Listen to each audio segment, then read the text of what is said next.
చూడు పార్వతమ్మా, నిజం చెప్పాలంటే ఉండరా, నిజం చెప్పాలంటే ఈ చాగయ్య గారితో నాకు బొత్తిగా పరిచయం లేదమ్మా. ఉండరా ఇస్తాను. ఎవరో నా పేరు చెప్పారని ఆయనే నా కోసం వెతుక్కుంటూ వచ్చాడు. అడ్రస్ కూడా ఇక్కడెక్కడో రాసి జ్ఞాపకం.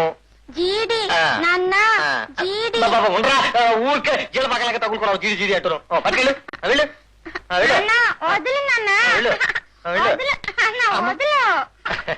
పోరు బెటవా, వెళ్ళు. అడ్రస్ ఇక్కడే ఉందమ్మా. 6 త్యాగరాజు, నెంబర్ 6 బండి చక్రం వీధి, మలక్పేట, హైదరాబాదు.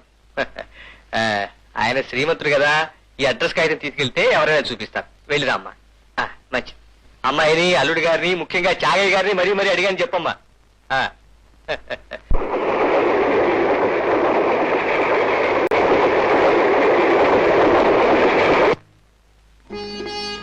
చూడు బాబు, రామచంద్రరావు అని ఇంజనీర్ చేస్తున్నాడు మా అల్లుడు.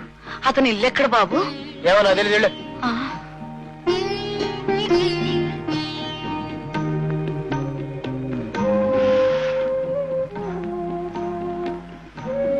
బాబు ఇది చూడు, మా అల్లుడు బాబు. ముజమాలు ఉన్నాయి.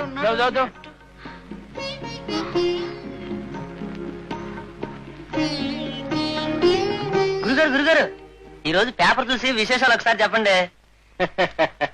పేపర్ చూసి చెప్తే నా గొప్పతనం ఉందిరా. నేను లోకం చూసి చెప్తాను. మొదటి పేజీ 2 మానభంగాల కేసులు ఉన్నాయా? మొదట్లోనే ఉందండి. రెండో పేజీ 2 ఆత్మహత్య కేసులు ఉంటాయి. అవునండి. మూడో పేజీ అమ్మాయిల్ని తీసుకెళ్లి విదేశాల్లోనో పై ఊళ్ళోనో అమ్మేసిన కేసులు 4 ఉంటాయి. ఎంత కరెక్ట్ గా చెప్పారు గురుగారు. ఆ శాల్తీలు మన బజార్లో దొరికిన ఆశ్చర్యపోవడం కలిది. ఈ మాత్రానికి పేపర్ ఎందుకురా? అంతే, కళ్ళిప్పి చూడండి, 4 పేపర్లకు సరిపోయే వార్తలు మన బజార్లోనే కనిపిస్తాయి. తీసుకోండి బాబు.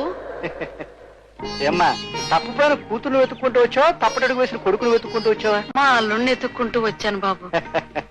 అల్లుడు చూడమ్మా, సంతకొచ్చిన పశువుని గొడ్డు అంటారు. ఈ పేటకొచ్చిన ప్రతి వేధవని అల్లుడు అంటారు. ఇంతకీ మీ అమ్మాయి? మా అమ్మాయి పేరు జానకి బాబు. జానకి? నాకు తెలిసిన జానకులే 10 మంది ఉన్నారు. 10 ఏళ్ల కింద జానకి అయితే 15 నెంబర్ ఇంట్లో ఉంది. కానీ ఆ అమ్మాయి ఒళ్ళు చెడిపోయి కంపెనీ ఆ అమ్మాయి ఉండదు. 5 ఏళ్ల కింద జానకి అయితే బొంబాయి ఆ అమ్మాయి కూడా. చూడమ్మా, ఇక్కడ జానకి లలిత అవుతుంది, లలిత రాణి అవుతుంది, రాణి రూప అవుతుంది, రూప. నా కూతురు అలాంటిది కాదు. వాళ్ళు ఇక్కడ కాపురం ఉన్నారని తెలిసి వచ్చాను. ఇక్కడ ఎవరు కాపరాలు ఉండరమ్మా. కాపరాలు కూల్చిన వాళ్ళు ఉంటారు, కాపరాలు కూలిన వాళ్ళు ఉంటారు. ఇదిగో వాళ్ళ అడ్రస్ చూడు. మోసం చేసిన ప్రతివాడు ఇచ్చే మొదటి అడ్రస్ ఇదమ్మా. చూడమ్మా, మీ అల్లుడిని మర్చిపోయి పోగొట్టుకున్న కూతురుని వెతుక్కో. ఆవిడ ఏం పోగొట్టుకుందో నీకు చెప్తుంది. వెళ్ళమ్మా, వేళ మించిపోకముందే వెళ్ళి వెతుకు. కన్నబిడ్డ దూరమైందని బాధపడుతున్నావా పిచ్చి తల్లి? ఇలాంటి చోట పతనమైన కూతురు కనిపించినప్పుడు పడే బాధ కన్నా ఆ బిడ్డ కనిపించలేదని పడే బాధ చాలా చిన్నదమ్మా. ఆ బాధతోనే సరిపెట్టుకో తల్లి.